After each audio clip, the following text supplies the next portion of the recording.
Bharatiya Janata party ने मुझ पर विश्वास किया और कुर्नी की महान जनता ने उस पर मुहर लगाया।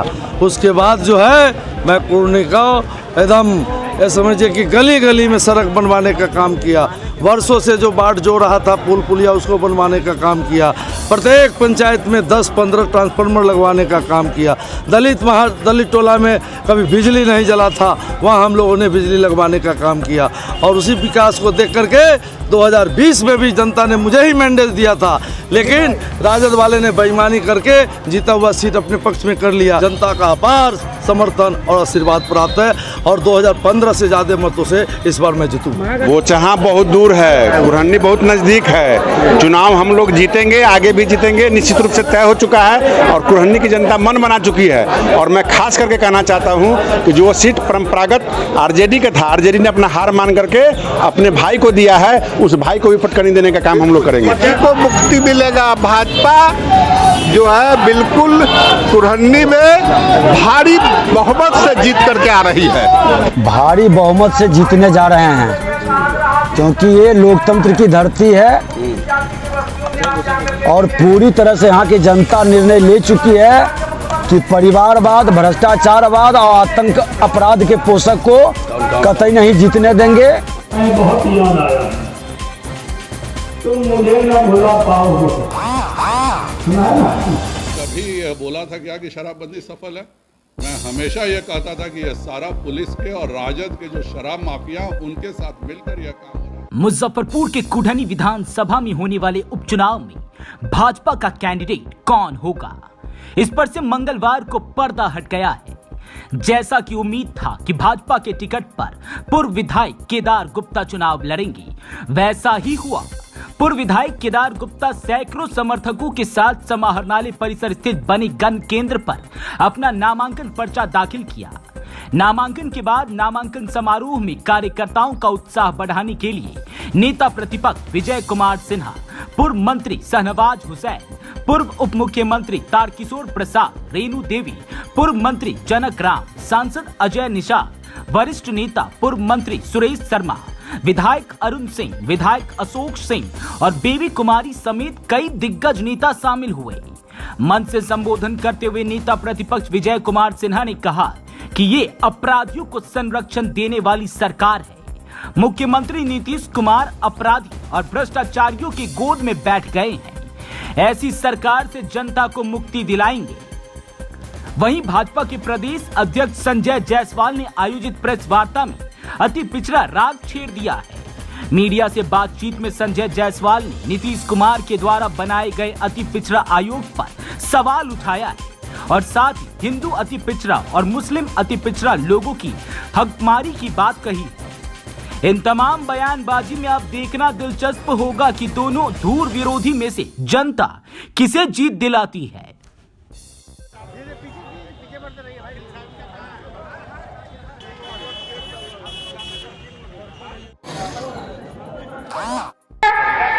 खासकर कुढ़नी के मैं कार्यकर्ता लोगों से मैं आग्रह करती हूँ कि भाई एकजुट होकर भाई केदार गुप्ता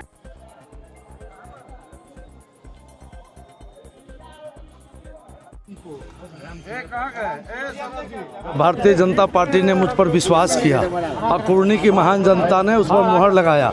उसके बाद जो है मैं कुर्नी का एकदम ये समझिए कि गली गली में सड़क बनवाने का काम किया। वर्षों से जो बाट जो रहा था पुल पुलिया उसको बनवाने का काम किया। प्रत्येक पंचायत में 10-15 ट्रांसफार्मर लगवाने का काम किया। दलित टोला में कभी बिजली नहीं जला था, वहाँ हम लोगों ने बिजली लगवाने का काम किया। और उसी विकास को देख करके 2020 में भी जनता ने मुझे ही मैंडेट दिया था, लेकिन राजद वाले ने बेईमानी करके जीता हुआ सीट अपने पक्ष में कर लिया। इसके बावजूद भी उन्होंने कोई काम नहीं किया। इसलिए जनता समझ गई है कि कौन बढ़िया है और कौन घटिया है। इसलिए बढ़िया काम करने वाले को वहाँ जनता वोट देने के लिए तैयार है और मुझे जनता का अपार समर्थन और आशीर्वाद प्राप्त है और 2015 से ज़्यादा मतों से इस बार मैं जीतूंगा।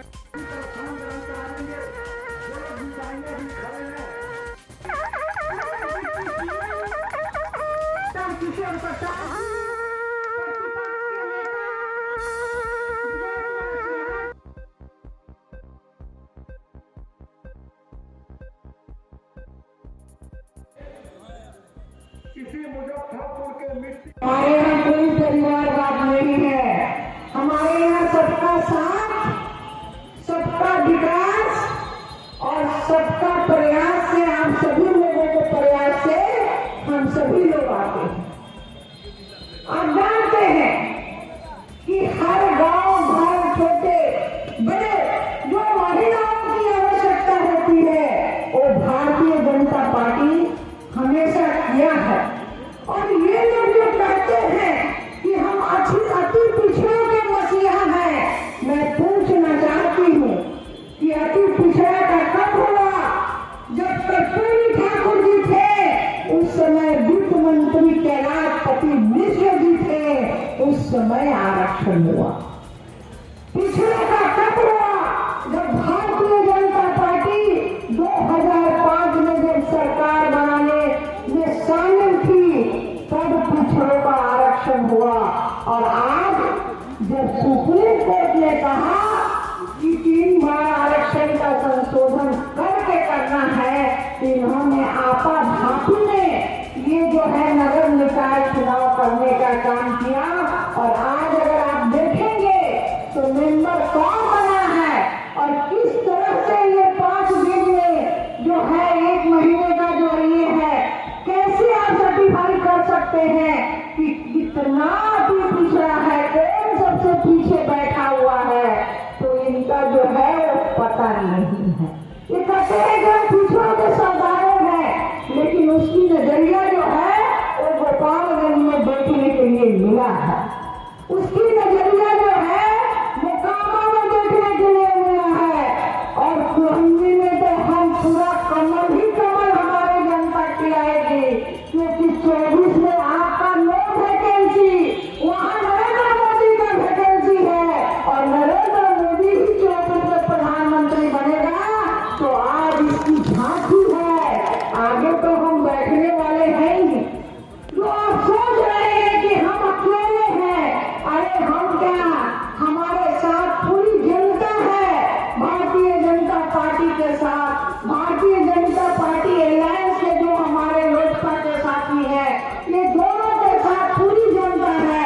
और आने वाले समय में पहले तो कुरंगी सूत्रा साफ होगा और आने वाले समय में बिहार में एक भी लोकसभा का सीट जो है वो महागठबंधन को नहीं मिलने वाला है।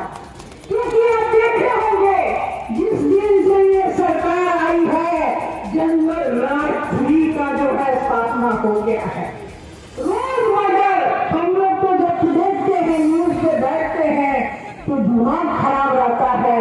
आज उसके बच्चे को गोली मारा गया, कल मुखिया को मारा गया, परसों व्यापारी को मारा गया।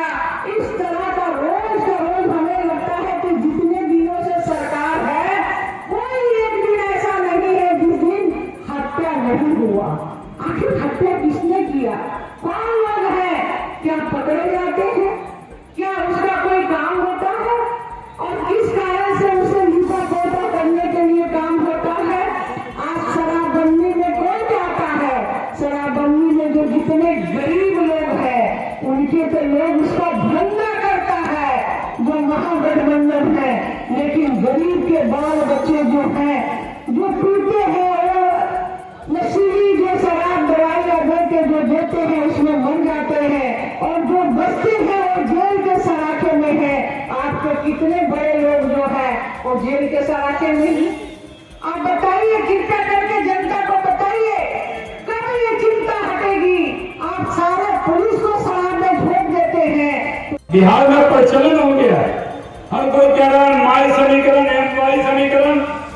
हम कहते हैं नहीं, ये एमवाई समीकरण नहीं है, YN समीकरण। क्योंकि उप मुख्यमंत्री बनते तेजस्वी यादव, पहली बार भी जब उप मुख्यमंत्री हुए तो तेजस्वी यादव हुए थे, फिर तेज प्रताप यादव ने वोट लिया। अपारी सिद्दीकी जो लालू यादव जी के दोस्त थे, सीनियर आदमी थे, 7वें नंबर 2 से मिलाया। और जब हमारी 75 की संख्या थी, बीजेपी को मौका मिला तो एक पिछड़ी जाति से श्री तारकिशोर प्रसाद जी और अति पिछड़ी जाति से बहन नरेंद्र देवी जी को दोनों को उप मुख्यमंत्री बनाने का काम बीजेपी ने किया और उसका स्वागत हो। आदि आबादी को भी उप मुख्यमंत्री बनाया। जब सेकंड बैच वोट लिया तो शाहनवाज हुसैन ने 10वें नंबर पर वोट नहीं लिया। जायसवाल जी ने 1 नंबर पर शाहनवाज हुसैन को वोट दिलाया। और जब हमको विभाग मिला तो भागलपुर से लोग आए थे हमारे साथ, कहने लगे कौन विभाग दे दिया आपको। अखबार में छपा सबसे बड़ा नेता अटल बिहारी वाजपेयी की सरकार में मंत्री रहा और सबसे छोटा विभाग 1285 करोड़ का दिया। संजय जायसवाल जी को हम कहे कि मेरा तो आपका 2 पीढ़ी का संबंध है, ये क्या किया। इन्होंने कहा भैया ठाकुर बाबू के बाद रविशंकर प्रसाद जी के पिताजी को बीजेपी के नेता को उद्योग विभाग का चार्ज मिला था। 41 साल बाद फिर भारतीय जनता पार्टी के कार्यकर्ता शाहनवाज हुसैन को उद्योग विभाग का जिम्मा दिया। बीजेपी 30 सालों में, यानी आप ये समझ जाइए, पहले भी उद्योग बीजेपी के साथ नहीं था। रोड था, स्वास्थ्य था, नंदकिशोर जी थे, बीच में चौबे जी थे, स्वास्थ्य में और मंत्री थे, टूरिज्म मंत्री थे, अपने प्रमोद बाबू, सब विभाग में काम हुआ। लेकिन उद्योग विभाग ऐसा था इसमें श्याम रजक जी को दिया 4 बजे। अरे भाई काहे को बहस करना चाहिए, हमें मनाया, हमारे को हाजिर करार कर रहा, हमें इशारा करके बुलाए थे। तो उस वक्त ये जिम्मा मिला। आज मैं कह सकता हूँ, छोड़ दीजिए, मैं बहुत लंबी चौड़ी बात नहीं करूंगा। कल भी जायसवाल जी की मौजूदगी में नितिन गडकरी जी ने उद्योग विभाग बिहार की चर्चा की कि अगर इथेनॉल के प्लांट कहीं लगे तो बिहार में लगा कर दिखाया। और जो बातें मैं कह रहा हूँ, मैं तो खुद गया था उनके घर पे, इथेनॉल से 100% लगने लगा वो कार्बन में, मोटरसाइकिल चलने लगा। यानी पेट्रोल डीजल का भी पंप होगा, बगल में इथेनॉल का पंप होगा। 100 रुपए लीटर पेट्रोल डलवाइए या 60 रुपए लीटर इथेनॉल डलवाइए, किसानों को कितना फायदा। मैं बहुत याद आया, तुम मुझे न भुला पाओगे। सुना है ना, जब जब बिहार की चिमनी से धुआं निकलेगा, जब जब बिहार के अंदर नौजवान काम करते हुए जाएंगे। फिर से हम लोग रहते थे यहाँ सतपुरा में, देवी जी का भी घर उधरे, तो वहाँ जब रहते थे तो बेला में बहुत बड़ा सायरन बजता है। उसी से टाइम हम लोग को घर ही नहीं था बचपन, तो हम लोग समझ जाते थे इतना बच गया, और सायरन बजने का वक्त आ गया। अब मुजफ्फरपुर जो ख्वाब श्री बाबू ने देखा, जो ख्वाब जॉर्ज फर्नांडिस ने देखा, और जो ख्वाब संजय जायसवाल जी, मोदी जी, अमित शाह जी ने मुझे उद्योग मंत्री बनाकर देखा, उसको जमीन पर मैंने ला दिया है, आसमान में नहीं। आज 4 इथेनॉल प्लांट लगे। मैं तो अरुण बाबू को कहता हूँ, कंजूसी मत कीजिए। प्रदेश अध्यक्ष जी को, पूरी टीम को, जब जब ये यहाँ आए मुजफ्फरपुर, आप दावत दीजिए, अपने यहाँ क्षेत्र में ले जाइए। और कितना काम हो रहा वहाँ पर, कैसे उद्योग का वातावरण, हजारों लोग तो अभी काम कर रहे हैं। यानी अभी जो मजदूर काम कर रहा है मुजफ्फरपुर में, 3-4 हजार लोग तो अभी काम कर रहे हैं। जब कहते ना रात है इतनी मतवाली तो सुबह का आलम क्या हो। जब उद्योग लगने में 5 हजार नौजवानों को काम मिल गया, तो जब लग जाएगा तो क्या होगा। और मैंने एक बड़ा काम किया, अभी सेंक्शन हो जाएगा, मैंने भेजा हुआ। और जायसवाल ने और हमारी पूरी ट्रेनिंग थी, हमको इनको जो भी मंत्री अपना काम बताए ना बताए, मैं इनको रोज शाम में बताता था, ये किया, ये किया, ये किया, ये किया। और इनको लेके भी सब जगह जाता था। हम लोगों ने मेगा टेक्सटाइल पार्क के लिए 1719 एकड़ जगह लिया, और हमने मुजफ्फरपुर के लिए 2 हमको लेदर पार्क मिल रहा है। पीयूष गोयल जी बोले, शानवा जी 2 मिलेगा लेदर का, अगर आपको लेदर लेना हो पार्क, जमीन है। मैंने 32 एकड़ जमीन भारत सरकार को दे दी मोतीपुर के अंदर, वहां एक लेदर पार्क भी मिलने जा रहा है। उसमें हजारों लोग काम करें। भारी बहुमत से जीतने जा रहे हैं, क्योंकि ये लोकतंत्र की धरती है और पूरी तरह से यहाँ की जनता निर्णय ले चुकी है कि परिवारवाद, भ्रष्टाचारवाद और आतंक अपराध के पोषक को कतई नहीं जीतने देंगे। जंगल राज को जनता राज बताने वाले को जवाब देगा यहाँ की जनता। जो गुंडा राज में परिवर्तित किया गया है उसका भी जवाब मिलेगा। और अपराध भ्रष्टाचार से मुक्ति के लिए कुर्नी विधानसभा के मतदाता एक संदेश देगा, विचारधारा की ये जीत होगी। तो सर ये आरजेडी सीट से खाली हुआ था, तो कुछ वोटों से हार गए थे पिछली बार। इस बार क्या विकास फैक्टर या केंद्र का फैक्टर या राज्य का फैक्टर क्या था? देखिए, सबका साथ सबका विकास का फैक्टर होगा। एक तरफ भ्रष्टाचार और अपराध का फैक्टर है, पूरे बिहार में भ्रष्टाचार और अपराध है, दूसरे तरफ विकास का फैक्टर रहेगा। तो उन्हीं को मुक्ति मिलेगा। भाजपा जो है बिल्कुल कुरहन्नी में भारी बहुमत से जीत करके आ रही है।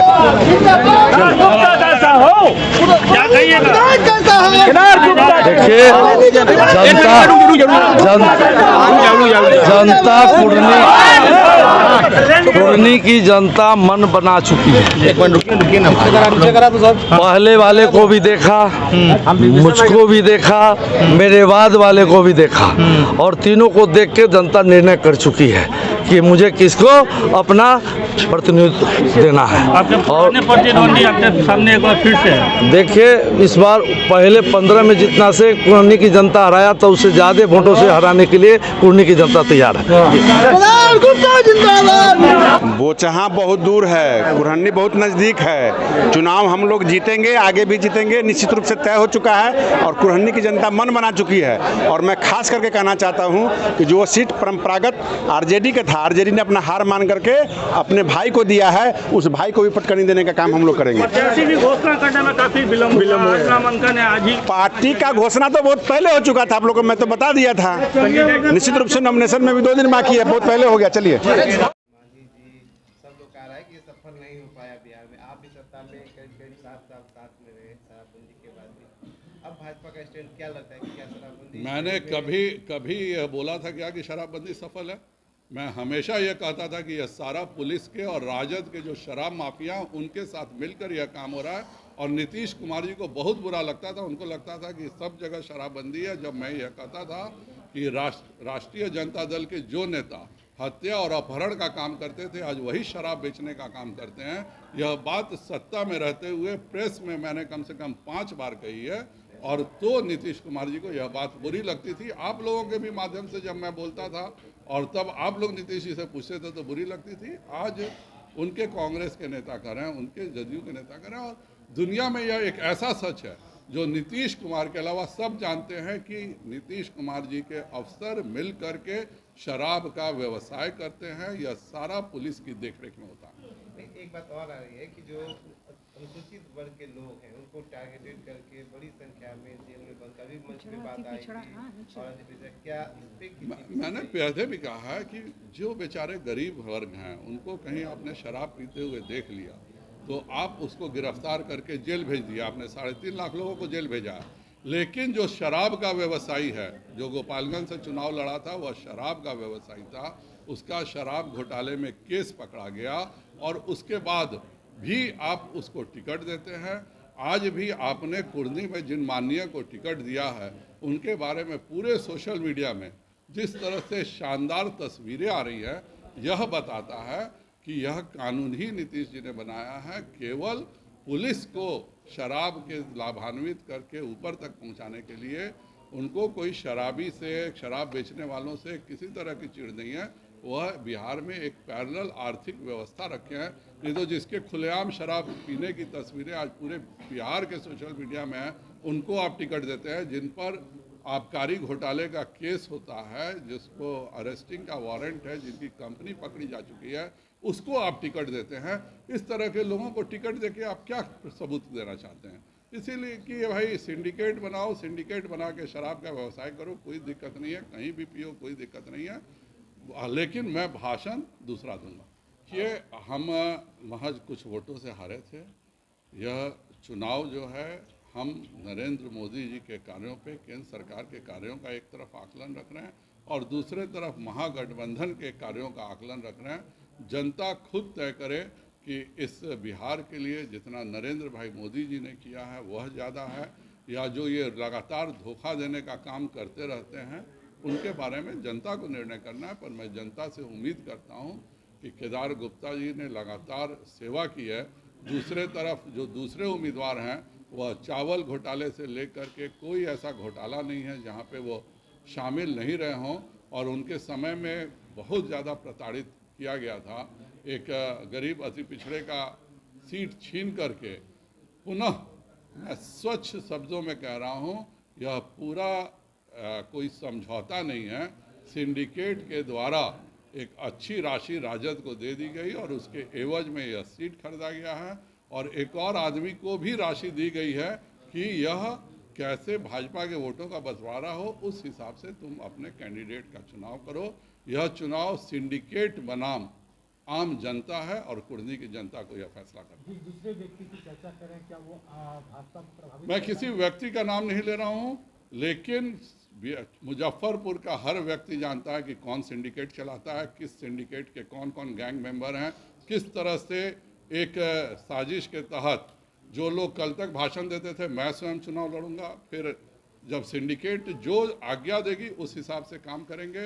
सिंडिकेट ने ही यह तय किया कि कैसे एक दल को एक राशि पहुंचा करके अपने सिंडिकेट उम्मीदवार को जदयू से लड़ाया जाए, क्योंकि यह सीट जदयू की कभी नहीं थी और यह पूरा सिंडिकेट के द्वारा मैनेज्ड है। जनता को फैसला करना है कि उन्हें सिंडिकेट का जनप्रतिनिधि चाहिए या जनता का जनप्रतिनिधि चाहिए। जितने भी लोग चुनाव लड़ते हैं वह अपनी इच्छा से लड़ते हैं। आप जिनकी भी बात कर रहे हैं अच्छी बात है, अगर आपको यह लगता है कि सारे लोग मेरे लिए चुनाव लड़ रहे हैं तो और अच्छी बात है। मैं तो सभी समाज के लोगों से कहूँगा कि भाई यह भारतीय जनता पार्टी ने जो गरीबों के विकास का काम किया है उसके हिसाब से वोट दें। दिक्कत क्या है कि कुछ नेताओं ने अपने परिवार की सत्ता को और दूसरी जातियों को अपनी गुलाम समझा है और अपने परिवार की सत्ता को ही लेना हक समझा है। उस तरह के लोगों को कहीं भी लगता है कि उनका वोट बैंक में कोई बिखराव अगर हो रहा है तो यह 2 नंबर है, और उनके परिवार के प्रति जो लोग साथ में हैं वह 1 नंबर के हैं। तो देश की जनता जनप्रतिनिधियों के प्रति है, एक परिवार के प्रति निर्भर नहीं है। कुल्हड़िया समाज से तस्लीमुद्दीन जी देश के गृह राज्य मंत्री हैं, आज भी उनका बेटा सरफराज इस कैबिनेट में मंत्री है। इस तरह से 3 मंत्री हैं उस समाज के। जिस समाज के कैबिनेट मंत्री हैं और जिस समाज का 60% जो उस इलाके में अति पिछड़ा भी और जनरल भी, उन पर भी वो पंचायती राज में उनका वर्चस्व है। वो जातियों पर जब मंडल कमीशन में साफ लिखा हुआ है कि जो हिंदू की पिछड़ी और अति पिछड़ी जातियां मुसलमानों में परिवर्तित हुई हैं उन्हीं को उनको भी हम इसमें लेंगे। हमें कोई ऐतराज़ नहीं है, कोई भी दर्जी समाज का हो, कोई भी चीक समाज का हो, वह भी अति पिछड़ा में आए चुनाव लड़े। लेकिन जब आप कुल्हड़िया को, शेखौरा को, शेरशाहवादी को, इस तरह के जो धर्म परिवर्तित जो बड़े समाज के लोग हैं, अगर सवर्ण मुसलमानों को अति पिछड़ा में रखा जाएगा तो निश्चित तौर पर भारतीय जनता पार्टी इसका विरोध करेगी। जो घोषणा हुआ है कोई एक कुर्नी का घोषणा नहीं हुआ। आज छत्तीसगढ़ के भी कैंडिडेट की घोषणा हुई है, उत्तर प्रदेश के भी कैंडिडेट की घोषणा हुई है, राजस्थान के भी कैंडिडेट की घोषणा हुई है, बिहार की भी घोषणा हुई है। जो क्षेत्रीय दल हैं वह एक व्यक्ति के द्वारा संचालित हैं, एक आदमी तय करता है। आज आप उसके गुडबुक में है तो आप मंत्री बन जाइएगा, कल को उस व्यक्ति के गुडबुक में नहीं रहिएगा तो चपरासी बन जाइएगा उस दल में। भाजपा का अपना एक सिस्टम है। आज जो चुनाव की घोषणा हुई है वो एक कुर्नी की नहीं हुई है, 5 राज्यों के चुनाव के प्रति घोषणा हुई है। हमारा यही सिस्टम है, पार्लियामेंट्री बोर्ड है हमारे यहाँ, एक व्यक्ति नहीं चलता।